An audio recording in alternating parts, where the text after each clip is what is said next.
Stress എങ്ങനെ നമ്മൾ കുറയ്ക്കും? സ്ട്രെസ് കുറയ്ക്കണം എന്ന് ചിന്തിക്കുന്നത് എന്തിനാ? കുറയ്ക്കണ്ട. WHO ഒരു ഡെഫിനേഷൻ ഉണ്ട് മെൻ്റൽ ഹെൽത്തിനെ കുറിച്ച്. എങ്ങനെയാണ് നമ്മുടെ റെഗുലർ സ്ട്രെസ്സിനെ ഡീൽ ചെയ്ത് പോകേണ്ടത്, അതിനെ കോപ്പ് ചെയ്ത് പോകേണ്ടത് എങ്ങനെയാണെന്നുള്ളതിനുള്ള ആ കഴിവിനെ ഒരു വ്യക്തിയുടെ മെൻ്റൽ ഹെൽത്ത് ഗുഡ് സ്റ്റേറ്റ് ആണെന്നാണ് പറയുന്നത്. ഒരു വ്യക്തിയുടെ നല്ല മെൻ്റൽ ഹെൽത്ത് ഉണ്ടെന്ന് എങ്ങനെയാണ് നമ്മൾ പറയുക? കുറേ എക്സ്പ്ലനേഷൻ ഉണ്ട്. അതിലൊന്നാണ് അദ്ദേഹത്തിൻ്റെ ജീവിതത്തിലെ റെഗുലർ സ്ട്രെസ്സിനെ അദ്ദേഹത്തിന് ഡീൽ ചെയ്യാൻ പറ്റുന്നുണ്ട് എന്നുള്ളതാണ്. സോ സ്ട്രെസ്സ് ഡീൽ ചെയ്യാൻ പഠിച്ചാൽ മതി. സ്ട്രെസ്സ് ഒഴിവാക്കുക എന്ന് പറഞ്ഞൊരു കോൺസെപ്റ്റ് വേണ്ടെന്നാണ് എൻ്റെ അഭിപ്രായം. പക്ഷെ അങ്ങനെ 100% പറയാൻ പറ്റില്ല കേട്ടോ. 2 ടൈപ്പ് സ്ട്രെസ് ഉണ്ട്. ഒന്ന് റിയൽ ലൈഫ് സ്ട്രെസ്സാണ്. നമ്മൾ ഒരു കരിയറിൽ നമുക്ക് പല കാര്യങ്ങൾക്കും സ്ട്രെസ് ഉണ്ടാവും. ഇന്നിപ്പോൾ ഈ ടൈമിൽ നമുക്ക് ഇതിവിടെ സ്റ്റാർട്ട് ചെയ്യണം, അതിനുവേണ്ടി നമ്മൾ എടുക്കുന്നൊരു സ്ട്രെസ് ഉണ്ടാവും അല്ലേ. അപ്പോൾ അതൊക്കെ റെഗുലർ ലൈഫിൽ ഉള്ളതാണ്. ഒരു പരിധിയിൽ നിൽക്കുമ്പോൾ ആ സ്ട്രെസ്സ് നമുക്ക് ഗുണം ചെയ്യും.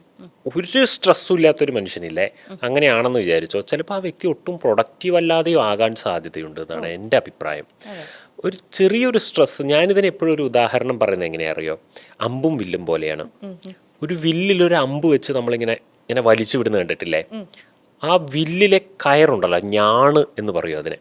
ഈ ഞാണിൽ കൊടുക്കുന്നൊരു ടെൻഷൻ ഉണ്ടല്ലോ, ബാക്കിലേക്കുള്ള വലിവ്, ആ വലിവ് എത്ര കൂടുന്നോ അത്രയും അമ്പ് ദൂരം കൂടുതൽ പോകും.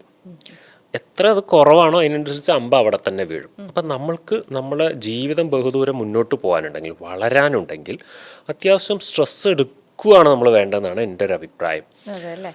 അതൊരു അനാവശ്യ സ്ട്രെസ് ഉണ്ട്, നമ്മളായി വെറുതെ ചിന്തിച്ചുണ്ടാക്കുന്ന സ്ട്രെസ് ഇല്ലേ, അങ്ങനത്തേക്ക് വരുമ്പോൾ മാത്രം ഒന്ന് ഡീൽ ചെയ്താൽ മതി നമ്മൾ.